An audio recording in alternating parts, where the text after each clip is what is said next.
Diyos, magandang umaga po sa inyo lahat mga kapatid. Ako po ang inyong lingkod na si Pastor Rene Reyes ng Charismatic Cathedral, Christ-like Christian Fellowship. Ang muling nag-aanyaya sa inyo na samahan ninyo po ako sa pangbagang pagbubulay-bulay ng makapangyarihang salita ng Diyos.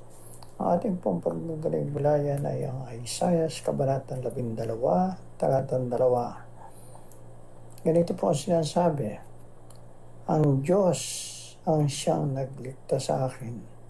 Tiwalang-tiwala ako at wala muntimang pangamba, sapagkat si Yahweh ang lahat sa akin. Siya ang aking awit, aking kaligtasan. Ang pamagat po na ating pagbubulay-bulayan ay pag-asa ng Kristiyano. May mga tao na dumaraan sa isang mahirap na sitwasyon at hindi nila alam kung paano ito malalampasan o mapagtatagumpayan. Maaari rin namang may malubha silang sakit, karamdaman at tila wala ng pag-asa na gumaling. Maaari rin na naman na namumuhay sila sa kasalanan at naisip na wala ng pag-asa na magbago pa dahil sa tingin nila di na sila maaaring patawarin ng Diyos at di sila maaaring magbago. Dahil sa iba't iba at mahirap na sitwasyon ng tao, ang iba'y nawalan ng pag-asa at nagpapamatay na lamang. Ano ang saysay pang mabuhay, wika nila. Gayunpaman, ang dapat po tayong patuloy na magtiwala sa Diyos at tumasa pa rin na magbabago ang takbo ng buhay natin. Huwag tayong mawala ng pag-asa.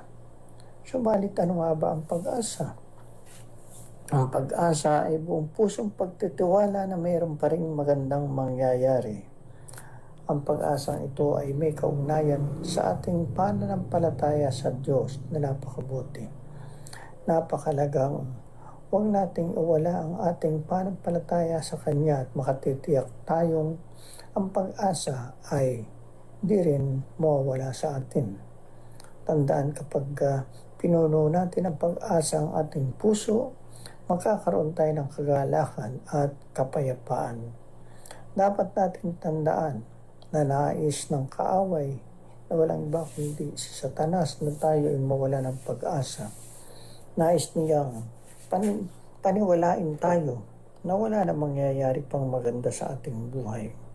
Subalit nais ng Diyos na tayo mapuno ng pag-asa, nananampalataya at umaasa sa mga dakilang bagay na pangako niya sa atin.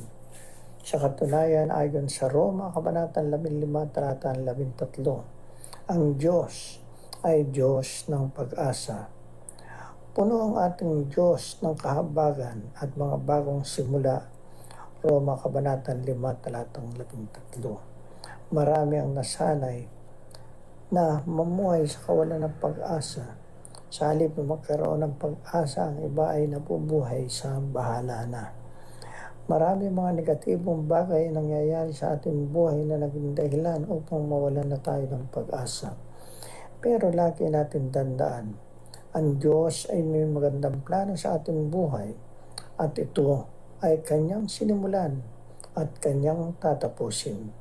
Napakahalaga na umasa sa kabutihan ng Diyos.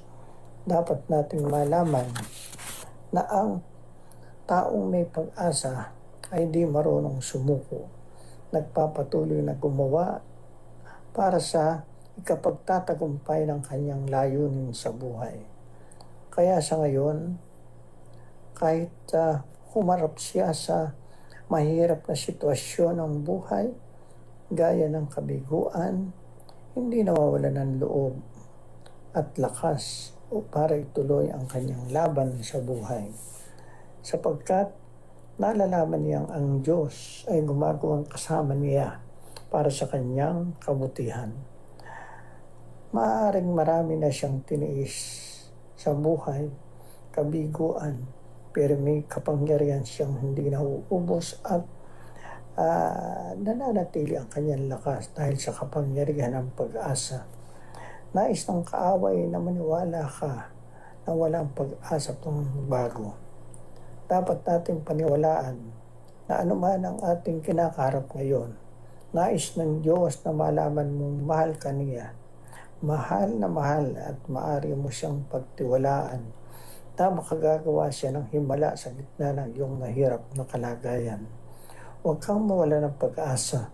Sa halip ay umasa ka na ang kabutihan ng Diyos ay iyo pa rin mararanasan sa iyong buhay. Ang banal na salita ng Diyos habang ating binubulay ay patuloy na nagpapatatag sa ating pananampalataya at pag-asa. Ang aral na napaloob sa Biblia ay mga aral na nagpapalakas kahit na sa gitna ng bagyo ng buhay. Kung magtitiwala ka sa Diyos, pupunin kayo niya ng kapayapaan at kagalakan sa iyong buhay at pagbubutihin niya ang iyong kalagayan. Kaya't anuman ang pinagdaraanan mo ngayon, kapatid, dapat mong malaman na mahal ka ng Panginoong Diyos. Di kanya iiwang nag-iisa. Tiyak tutulungan kanya.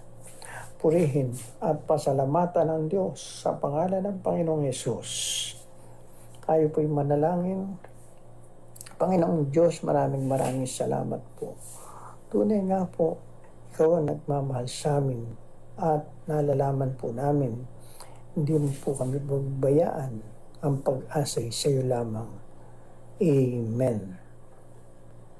Patuloy po kayong pagpalain ng Panginoong Diyos. Maraming salamat po sa inyong muling pakikisa sa pang-umagang pagbubulay-bulay ng makapangyarihang salita ng Diyos. Have a pleasant day.